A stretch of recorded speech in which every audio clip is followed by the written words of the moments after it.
jumpa lagi dengan channel kami Nurul Denis. Sebelumnya terima kasih untuk teman-teman yang sudah subscribe di YouTube kami, dan yang belum subscribe silahkan di subscribe supaya bisa berbagi informasi dan apa saja yang terjadi di negara Turki. Jadi untuk hari ini hanya sedikit menceritakan suatu skandal yang sedang viral di Turki, yaitu skandal pernikahan antara warga negara Indonesia dengan warga negara Turki, di mana pernikahan mereka berlangsung hanya sekitar 4 bulan. Jadi itu dia teman-teman. Nah sekarang ini lagi viral nih, kalau kami warga negara Indonesia yang tinggal di Turki, kalau keluar rumah hati-hati, karena mereka akan tanya dari mana, dari Indonesia. Oh, dari yang viral itu ya katanya. Nah seperti itu ya teman-teman.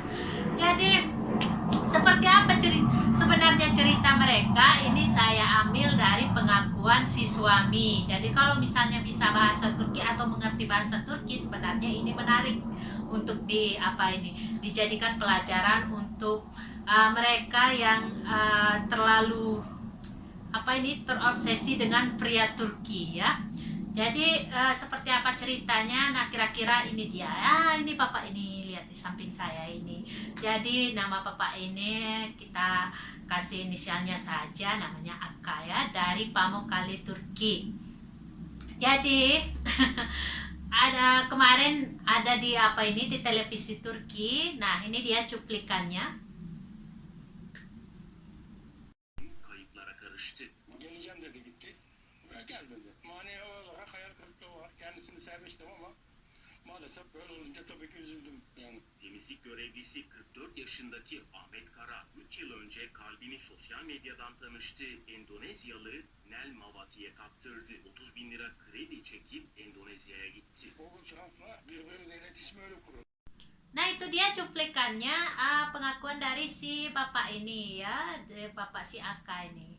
Jadi sebenarnya bapak ini kenal dengan istrinya, atau dulu sebelum jadi istri ya. Jadi kenal dengan kita bilanglah kekasihnya yang ada di Pekanbaru Riau, inisial NM.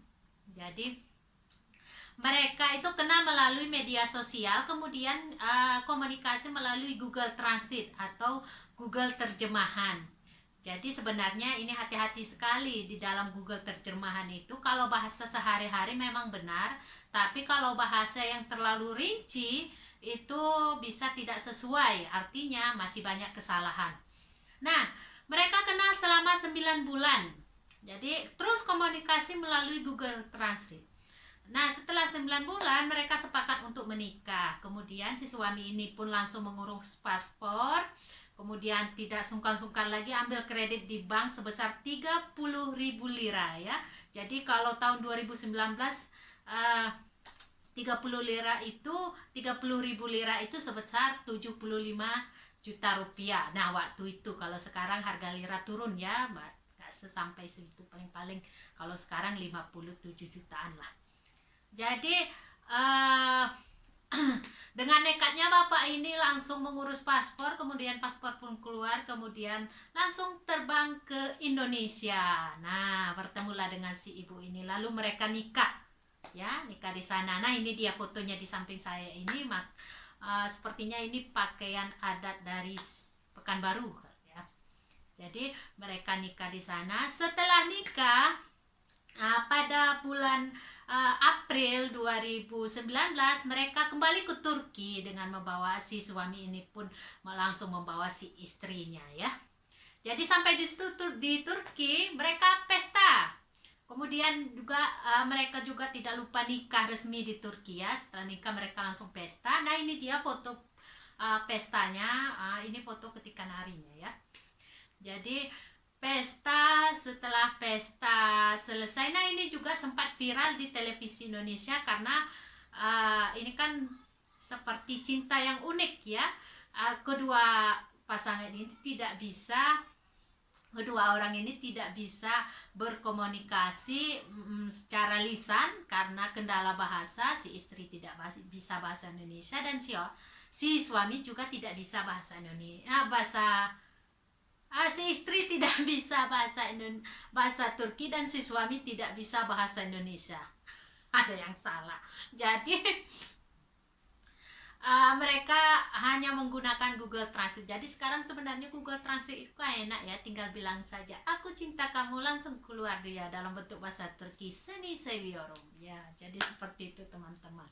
Nah, ini sempat juga diberitakan pestanya, bagaimana meriahnya pesta mereka, sempat diberitakan juga di televisi Indonesia, di televisi Turki. Nah, saya juga waktu itu sudah ada di Turki dan juga lihat beritanya ya, sempat juga terkenal itu sejagat raya Turki. Jadi, teman-teman semuanya,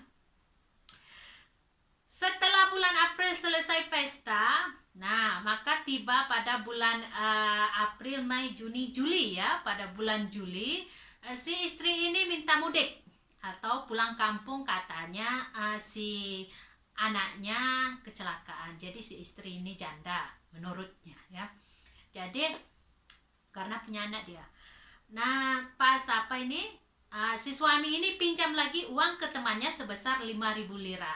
Jadi 5.000 pinjam lagi ya, di bank aja belum selesai udah minjam lagi ke temannya ya kan. Lalu diantarnya lah si istri ke bandara Istanbul. Nah ke bandara Istanbul, lalu si istri pun pulang ke Indonesia. Nah jadi pulang ke Indonesia.